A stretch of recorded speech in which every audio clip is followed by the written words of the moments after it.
50 million साल पहले भारत वैसा नहीं था जैसा हम आज जानते हैं। यहाँ न कोई शहर था, न खेती, न सभ्यता, लेकिन इसी जमीन पर कभी किसी ने पहला कदम रखा था। वे न हड़प्पा के लोग थे, न वैदिक ऋषि, बल्कि उससे भी पहले हमारे पूर्वज होमो सेपियंस। सवाल ये है, वे भारत में कब आए, कहां से आए और क्या वे भारत के पहले इंसान थे? और सबसे बड़ा सवाल, क्या उन्हीं के वंशजों ने आगे चलकर हड़प्पा जैसी रहस्यमयी और उन्नत सभ्यता को जन्म दिया? इन्हीं सवालों के जवाब के लिए वीडियो को अंत तक देखिएगा। और अगर आप ऐसी रोचक और रिसर्च की हुई डॉक्यूमेंट्री पसंद करते हैं तो चैनल को सब्सक्राइब जरूर करिए, क्योंकि ऐसी डॉक्यूमेंट्री बनाने में हमें घंटों मेहनत और रिसर्च करनी पड़ती है। एक ऐसी दुनिया की कल्पना कीजिए जहां इंसान तो क्या, हमारे पूर्वजों का भी कोई नामो निशान नहीं था। उस समय जिस जमीन पर आज हम और आप खड़े हैं वो एशिया का हिस्सा नहीं थी। हमारा भारत एक टूटा हुआ, अकेला और वीरान जमीन का टुकड़ा था। यह अपने परिवार अफ्रीका से बिछड़ चुका था और हजारों किलोमीटर दूर एक विशाल समंदर के बीचों बीच तैर रहा था। लाखों सालों तक भारत एक विशाल जहाज की तरह पानी को चीरता हुआ उत्तर दिशा की तरफ बढ़ता रहा। इसके सामने एक बहुत बड़ा समंदर था, टेथिस सागर। लेकिन इस जमीन के नीचे कुदरत की एक अदृश्य ताकत काम कर रही थी। जमीन के अंदर मैग्मा उभर रही थी जो भारत को इतनी तेज रफ्तार दी कि यह रुका नहीं। और फिर वह घड़ी आई जिसने दुनिया का नक्शा हमेशा के लिए बदल दिया। भारत इस समुद्र को पार करते हुए सीधे यूरेशियन प्लेट तरफ बढ़ा और फिर वह महाटकराव, कोलिजन हुआ। यह टक्कर इतनी भयानक थी कि इसने बीच के समंदर को ही निगल लिया। दो विशाल जमीनी प्लेटें आपस में भिड़ गईं। दबाव इतना ज्यादा था कि धरती का सीना फट गया। चट्टानें टूटने के बजाय ऊपर की तरफ मुड़ने लगीं। मलबा उठता गया और उठता ही गया जब तक कि उसने बादलों को नहीं छू लिया। यही था कुदरत की सबसे बड़ी दीवार, हिमालय का जन्म। इस नई दीवार ने सब कुछ बदल दिया। जो हवाएं पहले सीधी निकल जाती थीं, हिमालय ने उन्हें रोक लिया। नतीजा, भारत की प्यासी जमीन पर मानसून की पहली बारिश हुई।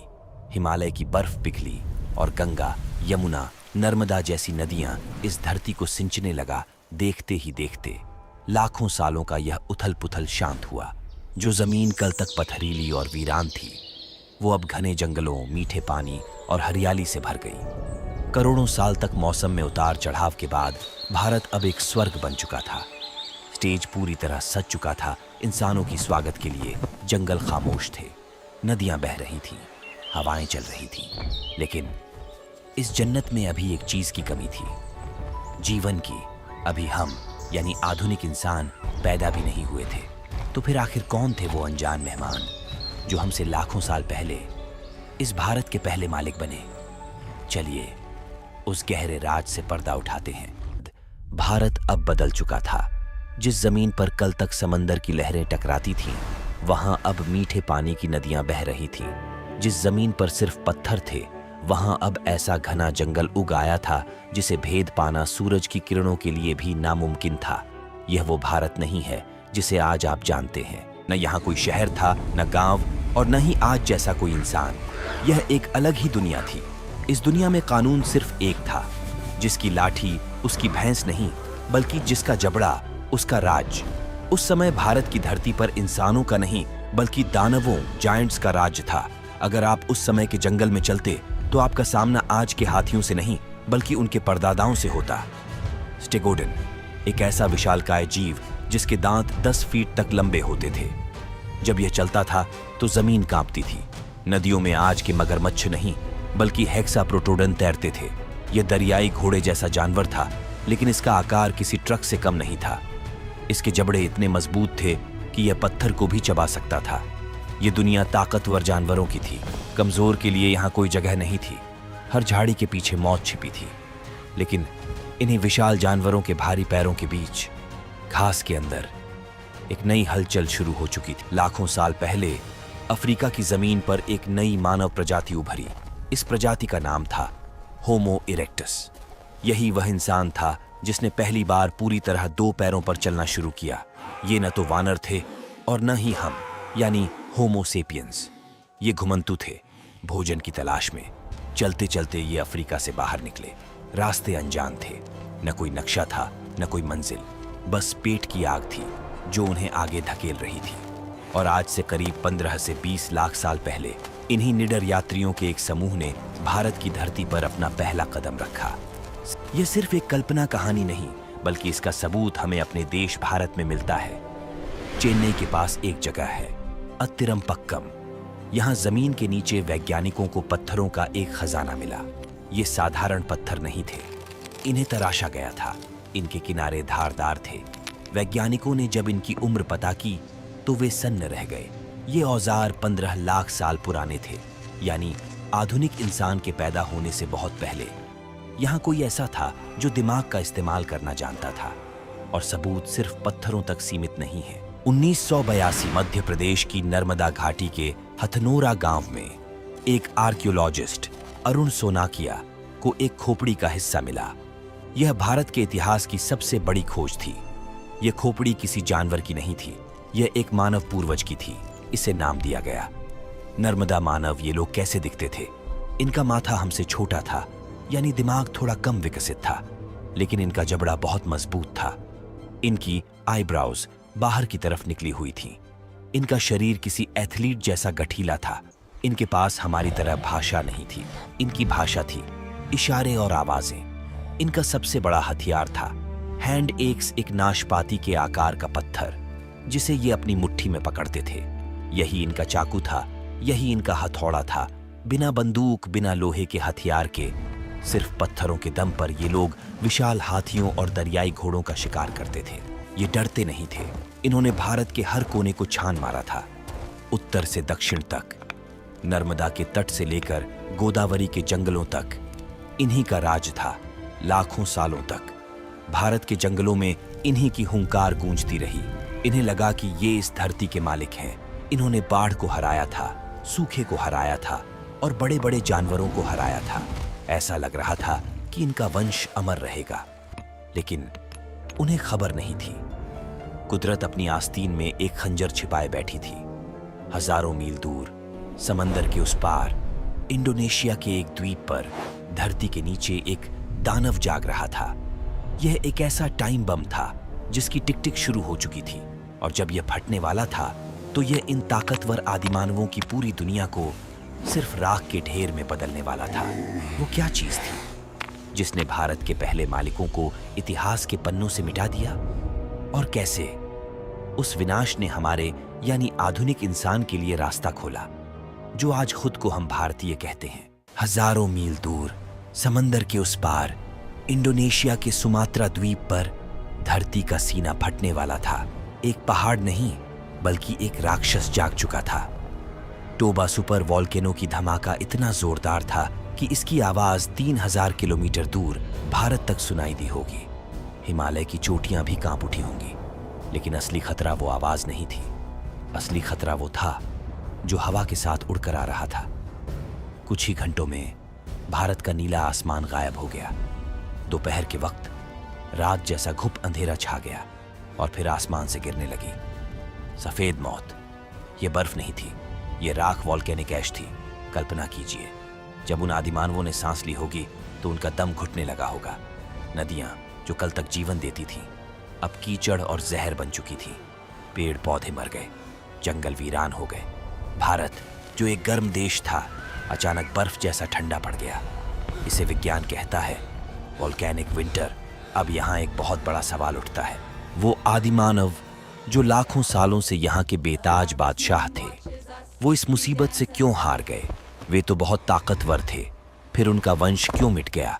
उनकी मौत का कारण कोई और नहीं, बल्कि उनका अपना शरीर और दिमाग बन गया। देखिए, उनके हारने की 3 बड़ी वजहें थीं। पहली वजह, उनके शरीर की बनावट। उनका शरीर पहलवानों जैसा भारी और गठीला था। यह शरीर एक बड़ी गाड़ी की तरह था, जिसे चलने के लिए बहुत ज्यादा पेट्रोल यानी एनर्जी चाहिए थी। जब तक जंगल हरे भरे थे, सब ठीक था, लेकिन जब खाना खत्म हुआ तो उनका बड़ा शरीर ही उनका सबसे बड़ा दुश्मन बन गया। वे कम खाने में जिंदा नहीं रह सकते थे। उनकी ताकत ही उनकी कमजोरी बन गई। दूसरी वजह थी उनके पुराने हथियार। कड़ी सर्दी और बदलाव के बाद जंगलों से बड़े जानवर खत्म हो गए। लेकिन उनके हाथों में अब भी भारी पत्थर के हथियार ही थे जो सिर्फ बड़े जानवरों के लिए बने थे। छोटे जानवरों के सामने ये हथियार बेकार हो गए। और तीसरी सबसे बड़ी वजह, कल की चिंता न करना, दिक्कत यह थी कि वे सिर्फ आज में जीते थे। उनके पास हम जैसा दिमाग नहीं था जो मुसीबत आने से पहले प्लानिंग कर सके। उन्हें खाना जमा करना नहीं आता था, उन्हें यह समझ नहीं आया कि कल क्या होगा। और देखते ही देखते एक पूरी प्रजाति जो कल तक भारत की मालिक थी, वो भूख, ठंड और अंधेरे में घुट-घुट कर खत्म हो गई। यह विनाश अंत नहीं था, यह एक नई शुरुआत की तैयारी थी। राख से ढकी इस भारत की धरती पर अब एक नई प्रजाति कदम रखने वाली थी। एक ऐसी प्रजाति जिससे आज हम सब जुड़े हैं, होमो सेपियंस। टोबा का महाविस्फोट सिर्फ भारत को ही नहीं झुलसा गया था। सैकड़ों साल बाद भी उसकी राख और सर्दी की मार अफ्रीका तक पहुंची चुकी। जिस धरती ने लाखों सालों से इंसान को पाला था, वही धरती अब उसे बोझ लगने लगी थी। जंगल सूख रहे थे और इसी धरती पर एक प्रजाति अब सांस लेने के लिए भी संघर्ष कर रही थी, होमो सेपियंस। जरा उस समय के इंसान के बारे में सोचिए। वह कोई योद्धा या विजेता नहीं था, वह बस एक पिता था जो सुबह शिकार पर निकलता और शाम को खाली हाथ झुकी हुई नजरों के साथ लौटता था। वह एक माँ थी जो अपने बच्चे की प्यास बुझाने के लिए बूंद बूंद पानी के लिए तरस रही थी। अफ्रीका, उनका अपना घर, अब उन्हें पाल नहीं सकता था। उनके पास दो ही रास्ते थे, या तो यहीं रुककर धीरे धीरे इतिहास से मिट जाएं, या फिर उस अनजान क्षितिज की ओर बढ़ें जहां शायद मौत हो, लेकिन शायद जिंदगी की एक उम्मीद भी। और फिर भूख ने उन्हें वह फैसला लेने पर मजबूर कर दिया जो शायद इंसानियत के इतिहास का सबसे बड़ा फैसला था। एक पूरा जनसमूह, बच्चे, बूढ़े, जवान, अपना सब कुछ समेट कर चल पड़े। चलते चलते वे जमीन के आखिरी छोर पर आ गए। सामने लाल सागर था जहां पानी ही पानी, और आगे कुछ भी नजर नहीं आ रहा था। विज्ञान कहता है कि उस समय हिमयुग आइस एज के कारण समंदर का स्तर नीचे था। अफ्रीका और अरब के बीच की दूरी आज के मुकाबले बहुत कम थी, लेकिन उन लोगों के पास न कोई नक्शा था, न कोई बड़ी नाव। उनके लिए वह छोटी सी दूरी भी मौत के कुएं जैसी थी। इसे आज हम बाब अल मंदब कहते हैं। कल्पना कीजिए उस डर की जब उन्होंने सूखी लकड़ियों और बांस से बने डगमगाते राफ्टर्स पर पहली बार अपने बच्चों को बैठाया होगा। न जाने कितने पिता, न जाने कितनी माताएं उस सफर में लहरों में समा गईं। न जाने कितनों का हाथ अपनों से छूट गया जो बच गए। वे लहरों से लड़कर अरब के तट, आज का यमन पर पहुंच गए। वे जिंदा तो थे, लेकिन वे अब बेघर थे। उनका घर अफ्रीका हमेशा के लिए पीछे छूट चुका था। पर उनका इम्तिहान अभी खत्म नहीं हुआ था। अरब की जमीन भी सूखी और पथरीली थी। रेगिस्तान उन्हें निगलने के लिए तैयार खड़ा था। इसलिए उन्होंने एक समझदारी दिखाई। वे जमीन के अंदर नहीं गए, वे समंदर के किनारे किनारे चलते रहे। इसे हम तटीय प्रवास, कोस्टल माइग्रेशन कहते हैं। समंदर जिसने उनके अपनों को छीना था, अब वही उनका सहारा बन गया। उसने उन्हें खाना दिया। मछलियां, केकड़े, सीपियां, वे चलते रहे। 1 साल नहीं, 100 साल नहीं, बल्कि हजारों सालों तक। यह सफर एक पीढ़ी की नहीं, कई पीढ़ियों तक पूरब दिशा की ओर चलते रहे, बस एक ही उम्मीद में कि कहीं तो ऐसी जमीन होगी जो घर जैसी लगे। और फिर आज से लगभग 65,000 साल पहले उन यात्रियों के वंशजों को हवा में एक बदलाव महसूस हुआ। यह धूल की आंधी नहीं थी, यह ठंडी हवा थी। वे भारत की दहलीज पर खड़े थे। टोबा की राख, जिसने हजारों साल पहले यहां जीवन खत्म कर दिया था, अब वही राख उपजाऊ मिट्टी बन चुकी थी। कुदरत ने अपने घाव भर लिए थे। सूखे पेड़ों की जगह हरे भरे जंगलों ने ले ली थी। नदियां मीठे पानी से लबालब बह रही थी। जब उन थके हुए यात्रियों ने सिंधु और सरस्वती की उस हरी भरी धरती पर पहला कदम रखा होगा।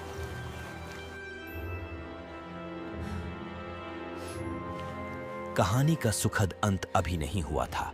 उन्हें लगा कि उन्हें स्वर्ग मिल गया है, लेकिन उन्हें खबर नहीं थी कि यह स्वर्ग भी उनकी एक कड़ी परीक्षा लेने वाला था। अफ्रीका के खुले मैदानों में वे दूर तक देख सकते थे, खतरे को भांप सकते थे। लेकिन भारत के जंगल घने थे, मिस्टीरियस थे।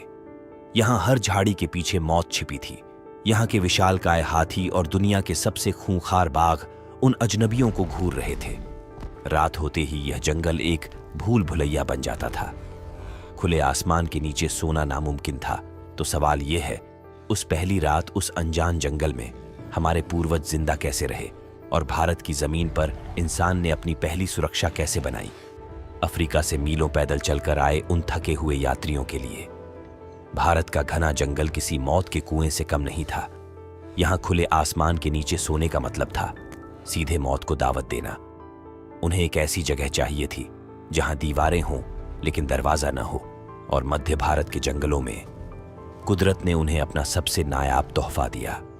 भीमबेटका ये साधारण गुफाएं नहीं थीं, ये पत्थर के प्राकृतिक महल थे।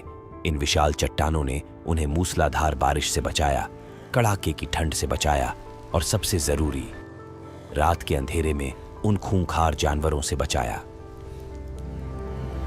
इतिहास में पहली बार इंसान को घर शब्द का असली मतलब समझ आया था। यह गुफा सिर्फ पत्थरों का ढेर नहीं थी, यह इंसानियत का पहला किला थी। जरा कल्पना कीजिए, आज से 60,000 साल पहले की एक सुबह की।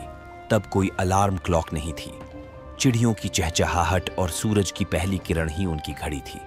जैसे ही आंख खुलती थी तो सबसे पहला विचार क्या आता होगा? शायद यही, क्या हम सब जिंदा हैं? दिन की शुरुआत चाय या कॉफी से नहीं होती थी। सबसे पहली जरूरत थी पानी। लेकिन उस दौर में नदी तक जाना भी एक फौजी मिशन जैसा था। कबीले के मर्द पहले बाहर निकलकर मुआयना करते थे कि कहीं झाड़ियों में कोई तेंदुआ तो घात लगाकर नहीं बैठा। जब रास्ता साफ होता तभी महिलाएं और बच्चे पानी के लिए नीचे उतरते थे। हर सुबह जिंदगी और मौत के बीच का एक जुआ थी। लेकिन रात के अंधेरे में उनका सबसे बड़ा रक्षक कोई इंसान नहीं था, वो थी आग। आग सिर्फ खाना पकाने के लिए नहीं थी, ये उनकी सिक्योरिटी गार्ड थी। जब तक गुफा के द्वार पर आग जलती रहती थी, जंगल का कोई भी जानवर अंदर आने की हिम्मत नहीं करता था। और यही आग उनका सोशल मीडिया भी थी। शाम को शिकार के बाद पूरा कबीला इसी आग के चारों तरफ बैठता था। यहीं कहानियां सुनाई जाती थीं, यहीं दुख सुख बांटे जाते थे। इस आग की गर्मी ने इंसान को एक दूसरे से जोड़ दिया था। लेकिन भारत बहुत विशाल था। जैसे जैसे इंसान फैला, उसे अलग अलग चुनौतियों का सामना करना पड़ा। विंध्य और हिमालय के पास रहने वालों को ठंड का सामना करना पड़ा, इसलिए वे गहरी गुफाओं में रहते थे और आग पर ज्यादा निर्भर थे। वहीं जो लोग साउथ इंडिया में कर्नाटक आंध्र की तरफ गए, वहां मौसम गर्म था, वहां उन्हें गहरी गुफाओं की जरूरत नहीं थी। वे ग्रेनाइट की पहाड़ियों के नीचे या कभी कभी खुले में झोपड़ियां बनाकर रहते थे। वहां जीवन थोड़ा खुला था, लेकिन खतरा वहां भी कम नहीं था। उस दौर में कोई राजा नहीं था, कोई नौकर नहीं था, सब बराबर थे। अगर कोई बीमार पड़ता तो पूरा समूह उसकी देखभाल करता। अगर कोई बच्चा अनाथ हो जाता तो पूरा कबीला उसे गोद ले लेता।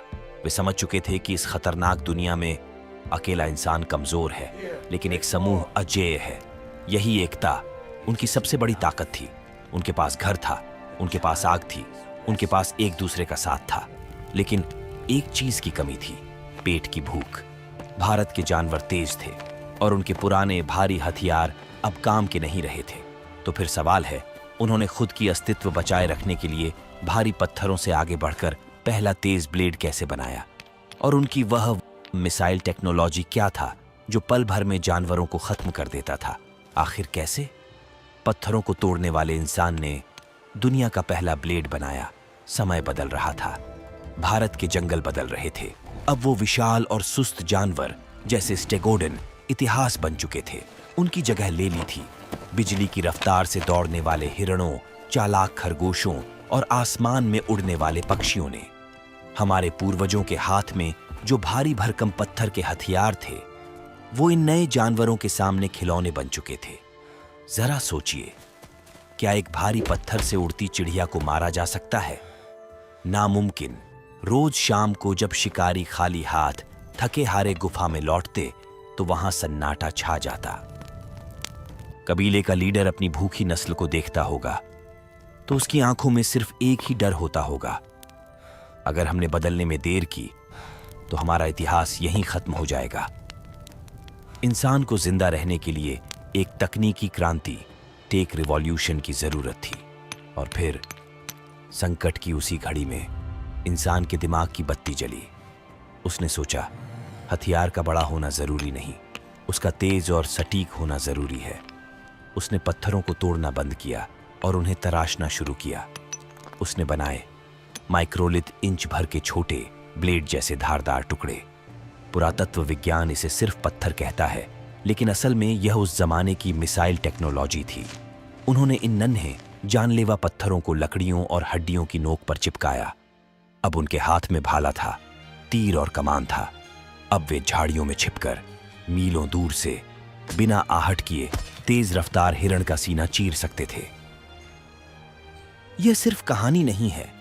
आज भी राजस्थान के बाघोर और मध्य प्रदेश के आदमगढ़ की मिट्टी में दबे ये हजारों साल पुराने नन्हे हथियार गवाही देते हैं कि इंसान ने अपने बाहुबल से नहीं, बल्कि अपनी अक्ल से अपनी भूख को हरा दिया था। क्या आप मान सकते हैं कि आज का सूखा महाराष्ट्र कभी शुतुरमुर्गों ऑस्ट्रिचेस का घर था? जी हां, महाराष्ट्र के पाटनी गांव में हमें शुतुरमुर्ग के अंडों के 25,000 साल पुराने छिलके मिले हैं। एक शुतुरमुर्ग का अंडा मुर्गी के 24 अंडों के बराबर होता था। सोचिए, एक अंडा और पूरे परिवार का पेट भर गया। ये उनका सबसे बड़ा खजाना था। वे न सिर्फ इसे खाते थे, बल्कि इसके मजबूत छिलकों को पानी पीने के प्याले बोल्स की तरह इस्तेमाल करते थे। लेकिन जंगल में सिर्फ शिकार नहीं चल रहा था। गुफाओं के बाहर महिलाओं ने एक और मोर्चा संभाला हुआ था। जंगल हरियाली से भरा तो था, लेकिन हर पत्ती खाने लायक नहीं थी। हजारों सालों के तजुर्बे से उन्होंने सीखा कि कौन सा कंदमूल मीठा है और कौन सा जंगली चावल पकाया जा सकता है। यही वो सिलेक्शन था जो आगे चलकर खेती एग्रीकल्चर की नींव बनने वाला था। वे धीरे धीरे समझ रहे थे कि नेचर की सुपरमार्केट से क्या खरीदना है। उस दौर में पैसा नहीं था, बैंक नहीं थे, लेकिन एक इकॉनमी शुरू हो चुकी थी। यह इकॉनमी भरोसे पर चलती थी। नियम कड़ा था। अगर आज शिकार तुम लाए हो तो तुम अकेले नहीं खाओगे, तुम बांटोगे। क्यों? क्योंकि कल शायद तुम खाली हाथ लौटो, तब कोई और तुम्हें अपना निवाला देगा। इसे आज हम शेयरिंग कहते हैं। यही वो आदत थी जिसने जानवरों की भीड़ को इंसानों का समाज बना दिया। लेकिन जंगल का सबसे कीमती और ताकतवर खजाना जमीन पर नहीं, बल्कि हवा में झूलता था। सैकड़ों फीट ऊपर ऊंची और जानलेवा सीधी खड़ी चट्टानों पर था। शहद भीमबेटका की दीवारों पर मिले चित्र हमें बताते हैं कि हमारे पूर्वज सिर्फ ताकतवर ही नहीं, बल्कि बेहद चालाक भी थे। शहद पाना शेर का शिकार करने से भी ज्यादा खतरनाक था। जरा सोचिए, उस आदिमानव के पास आज की तरह कोई सेफ्टी गियर नहीं था। वे पेड़ों की मजबूत लताओं और रेशों से रस्सियां बनाते थे। एक तरफ नीचे हजारों फीट गहरी खाई होती थी और दूसरी तरफ हजारों गुस्साए मधुमक्खियां। लेकिन इंसान ने दिमाग लगाया। वे जानते थे कि मधुमक्खियों से लड़कर नहीं जीता जा सकता, इसलिए उन्होंने धुएं, स्मोक का इस्तेमाल किया। वे मशाल जलाकर धुएं से मधुमक्खियों को शांत करते और फिर बहुत सावधानी से छत्ते से शहद निकाल लेते। यह सिर्फ स्वाद के लिए नहीं था। शहद उस दौर का सुपर एनर्जी फूड था, कुदरत का दिया हुआ सबसे शुद्ध ग्लूकोज। पेट की आग बुझ चुकी थी, लेकिन दिमाग में एक नई हलचल शुरू हो गई थी। आज भी मध्य प्रदेश की भीमबेटका की चट्टानों पर हजारों साल पुराने लाल रंग के निशान मौजूद हैं। आखिर क्या बनाया है उन्होंने इन दीवारों पर? कहीं शिकार करते हुए इंसान, तो कहीं नाचते हुए समूह और कहीं अजीबोगरीब जानवर। क्या यह सिर्फ सजावट थी या फिर इंसान के जादू और आत्मा से जुड़ने की पहली कोशिश? एक रात गुफा के अंदर गहरी खामोशी थी। बाहर बारिश हो रही थी, लेकिन आग के पास बैठा इंसान कुछ सोच रहा था। वह अपने हाथ को देख रहा था, फिर अपने साथी के चेहरे को, और फिर उस अंधेरी खुरदरी दीवार को।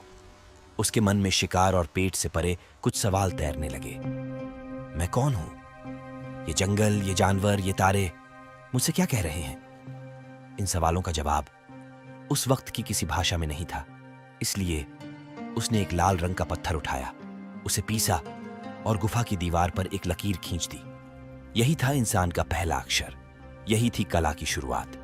मध्य प्रदेश की भीमबेटका की गुफाओं में आज भी वो चित्र मौजूद है। लेकिन जरा सोचिए, उन्होंने वो चित्र क्यों बनाए? वह कोई आर्ट गैलरी नहीं थी, वहां कोई दर्शक आने वाला नहीं था। अंधेरी गुफाओं में मशाल की रोशनी में उन्होंने जानवरों के चित्र बनाए, नाचते हुए इंसानों के चित्र बनाए। शायद ये एक जादू था। उनका मानना था कि अगर वे दीवार पर शिकार को कैद कर लेंगे तो अगले दिन जंगल में भी शिकार उनकी मुट्ठी में होगा। ये चित्रकारी उनकी उम्मीद थी, उनकी प्रार्थना थी। लेकिन बदलाव सिर्फ दीवारों पर नहीं, उनके शरीरों पर भी हो रहा था। इंसान ने पहली बार खुद को सजाना शुरू किया। शुतुरमुर्ग के अंडों के छिलकों को घिसकर उनमें छेद करके उन्होंने मनके बनाए और गले में पहन लिया। यह फैशन नहीं था, यह पहचान, आइडेंटिटी थी। यह दुनिया को बताने का तरीका था कि मैं हूं, मैं अलग हूं, मेरी एक कहानी है। जानवर सिर्फ जीते हैं, लेकिन इंसान अपनी पहचान बनाना चाहता था। और फिर उन्होंने जीवन के सबसे कड़वे सच का सामना किया, मौत। जानवरों की दुनिया में जब कोई मरता है तो उसे वहीं छोड़ दिया जाता है। गिद्ध उसे खा जाते हैं, लेकिन हमारे पूर्वजों ने ऐसा नहीं किया। जब उनका कोई साथी, कोई बुजुर्ग या कोई बच्चा हमेशा के लिए सो गया तो उन्होंने उसे जंगल में नहीं फेंका। उत्तर प्रदेश के सराय, नाहर राय और महदहा में मिली हजारों साल पुरानी कब्रें हमें एक भावुक कहानी सुनाती हैं। उन्होंने गड्ढा खोदा, अपने प्रियजन को बहुत प्यार से उसमें लिटाया और ध्यान दीजिए, उन्होंने उसे खाली हाथ नहीं भेजा। उन्होंने उसके साथ उसका पसंदीदा भाला रखा, मांस रखा और गहने रखे। क्यों? क्योंकि इतिहास में पहली बार इंसान यह मान रहा था कि मौत अंत नहीं है। उन्हें लगा कि मरने के बाद भी एक सफर है, एक दूसरी दुनिया है, जहां उसे भूख लगेगी, जहां उसे हथियारों की जरूरत होगी। यही आत्मा का पहला विचार था, यही धर्म की पहली नींव थी। गुफाओं में कहानियां गूंजने लगीं। बुजुर्ग आग के पास बैठकर बच्चों को बताने लगे कि कैसे उन्होंने शेर का सामना किया, कैसे उन्होंने नदियां पार की। ज्ञान अब एक दिमाग से दूसरे दिमाग में जा रहा था। इंसान अब सिर्फ शिकारी नहीं था, वह एक चिंतक, थिंकर बन चुका था। वह सपने देखने लगा था। लेकिन ये घुमंतू जीवन, ये शिकार, ये गुफाएं अब पीछे छूटने वाली थीं। इंसान के इतिहास में एक ऐसा मोड़ आने वाला था जो सब कुछ बदलने वाला था। वह भोजन उगाने वाला था। गुफाओं से निकलकर खुले मैदानों में शहर बसने वाले थे। पत्थर की नालियां, विशाल स्नान गृह और हड़प्पा जैसी अद्भुत सभ्यता, जिसे देखकर आज का इंजीनियर भी सोच में पड़ जाए। लेकिन कहानी यहीं नहीं रुकती। सनौली और हस्तिनापुर की खुदाइयों से शाही रथ और हथियार मिले हैं, जो महाभारत में वर्णित पांडव कौरव युद्ध से मेल खाता है। तो क्या महाभारत सिर्फ एक कथा है या सच में इतिहास में घटित हुआ था? भारत के इतिहास में आज से लगभग 9000 साल पहले एक ऐसा पल आया जिसने इंसान की नियति ही बदल दी। लाखों सालों से भोजन के पीछे भागते हुए हमारे पूर्वजों ने भागना बंद कर दिया। वजह थी एक नन्हा सा बीज। इंसान को समझ आ गया था कि पेट भरने के लिए जंगल में भटकना जरूरी नहीं, भोजन को अपनी जमीन पर उगाया जा सकता है। शिकारी इंसान अब किसान बन चुका था। नदियों के किनारे कच्ची मिट्टी की दीवारें उठीं और इंसान को उसका पहला परमानेंट एड्रेस मिल गया। समय का पहिया तेजी से घूमा। ये छोटे गांव कस्बों में बदलने लगे और फिर मेहरगढ़ से शुरू हुआ यह सफर भारत के पश्चिमी हिस्से में एक महानगरीय विस्फोट में बदल गया। आज से 5000 साल पहले, जब पूरी दुनिया कबीलों और झोपड़ियों में रह रही थी, तब भारत में जन्म ले रही थी दुनिया की सबसे आधुनिक सभ्यता, इंडस वैली सिविलाइजेशन। जरा कल्पना कीजिए, हजारों साल पहले के वे लोग शहरी नियोजन, अर्बन प्लानिंग के उस्ताद थे। उनकी सड़कें आज के गांवों की तरह टेढ़ी मेढ़ी नहीं थीं। वे एक दूसरे को ठीक 90 डिग्री राइट एंगल पर काटती थीं। हड़प्पा के शहरों में हर मकान, हर गली एक सलीके से बनी थी। यहां तक कि मकान बनाने वाली ईंटों का अनुपात, रेशियो भी पूरी सभ्यता में 4:2:1 ही रहता था। चाहे शहर हजारों मील दूर हो, ईंटों का यह स्टैंडर्ड साइज दिखाता है कि उनकी शासन व्यवस्था कितनी मजबूत और संगठित थी। लेकिन हड़प्पा की सबसे बड़ी गहराई उनके महलों में नहीं, बल्कि उनकी नालियों, ड्रेनेज सिस्टम में छिपी थी। हर घर का अपना बाथरूम था। गंदा पानी निकालने के लिए पक्की और ढकी हुई नालियां बनाई गई थीं। इन नालियों में जगह जगह पर मैनहोल्स छोड़े गए थे ताकि कचरा साफ किया जा सके। और फिर आता है मोहनजोदड़ो का वह विशाल स्नानागार। यह महज एक कुंड नहीं था, बल्कि प्राचीन इंजीनियरिंग का चमत्कार था। इसे वाटरप्रूफ बनाने के लिए उन लोगों ने ईंटों के ऊपर नेचुरल बिटुमेन यानी प्राकृतिक डामर की परत चढ़ाई थी। हजारों सालों बाद भी वह पानी को रोकने में सक्षम था। वहां पानी भरने के लिए अलग कुआं था और गंदा पानी निकालने के लिए एक विशाल आउटलेट। यह दिखाता है कि वे पानी के प्रबंधन, वाटर मैनेजमेंट के कितने बड़े जानकार थे। हड़प्पा के शहरों का आर्किटेक्चर दुनिया का पहला स्मार्ट सिटी मॉडल था। क्या आप जानते हैं, उनके घरों के दरवाजे कभी मुख्य सड़क की तरफ नहीं खुलते थे, वे पीछे की गलियों में खुलते थे। यह प्राइवेसी और धूल मिट्टी से बचने का एक अनोखा तरीका था। हर घर का अपना आंगन था, रोशनी और ताजी हवा के लिए। 5000 साल पहले आधुनिक वेंटिलेशन का ऐसा उदाहरण कहीं और नहीं मिलता। हड़प्पा के शहरों का आर्किटेक्चर दुनिया का पहला स्मार्ट सिटी मॉडल था। और अगर आप हड़प्पा सभ्यता के ऐसे ही उन्नत आर्किटेक्चर, शहरों की प्लानिंग और उनकी चौंकाने वाली तकनीक के बारे और जानना चाहते हैं तो कमेंट में अवश्य बताइए। लेकिन जैसे जैसे हम सिंधु सभ्यता से गंगा के मैदानों की ओर मुड़ते हैं, इतिहास एक नया और रोमांचक मोड़ लेता है। जहां एक तरफ हड़प्पा में शांति और व्यापार था, वहीं दूसरी तरफ उत्तर भारत की जमीन को कुरेदने पर कुछ ऐसे राज मिलते हैं जो हमारी महाकाव्य में वर्णित महाभारत की युद्ध को प्रमाणित करता है। हम बात कर रहे हैं सिनौली की। साल 2005 और फिर 2018 में भारतीय पुरातत्व सर्वेक्षण ASI को यहां जो मिला, उसने हजारों साल पुराने इतिहास को हिलाकर रख दिया। जमीन के सीने से निकले हैं 2 पहियों वाले शाही रथ, चैरियट्स। इतिहासकार पहले कहते थे कि भारत में रथ और घोड़े बाहर से आए, लेकिन सिनौली ने साबित कर दिया कि भारत में अपने खुद के रथ थे। ये तांबे से मढ़े हुए थे, जो इनकी मजबूती और शाही ठाठ को दिखाते हैं। यहां से मिली एंटीना स्वर्ड्स, तांबे की मूंठ वाली 8 विशाल तलवारें, जो आज भी वैसी ही धारदार लगती हैं। तो दोस्तों, आज के लिए बस इतना ही। कमेंट करके बताइए कि अगले डॉक्यूमेंट्री किस टॉपिक पर होना चाहिए। और अगर आप भी ऐसा ही वीडियो बनाना चाहते हैं तो मेरे व्हाट्सएप कम्युनिटी से जुड़े। और ये वीडियो आप किस राज्य से देख रहे हैं, यह भी कमेंट में बताएं।